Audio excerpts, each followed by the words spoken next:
Good morning, and thank you for joining us for today's Daily Market Outlook.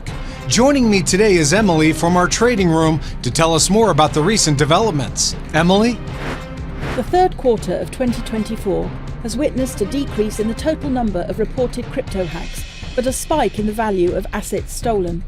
The overall financial damage surged by approximately 9.5%, with a total of $753 million taken from investors across 155 incidents. General Motors reported a 2.2% fall in third quarter sales of its new vehicles in the United States, pressured by fewer sales days in the 3-month period and lower customer spending due to inflation. Buyers have been shying away from big-ticket purchases, such as luxury vehicles, and switching to more affordable models. Gold prices jumped over 1% on safe haven demand as fears of a full-out war in the Middle East escalated after Iran fired ballistic missiles at Israel. Spot gold gained 1%. The pound-dollar pair dropped 0.6% in the last session. The stochastic indicator is giving a negative signal. The Bitcoin dollar pair dove 4% in the last session.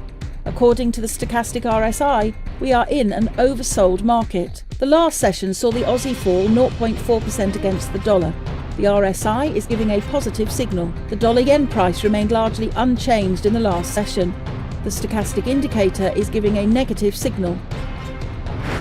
The US ADP employment change will be released at 12:15 GMT. The US MBA mortgage applications at 11 GMT. The Eurozone's unemployment rate at 9 GMT. Spain's unemployment change will be released at 7 GMT. Japan's Consumer Confidence Index at 5 GMT. Japan's foreign bond investment at 23:50 GMT. We hope that you've enjoyed today's Market Outlook. On behalf of all of us here, we wish you a productive trading day. Be sure to log in tomorrow morning for the latest news and events from the financial markets. Your trusted choice in online trading.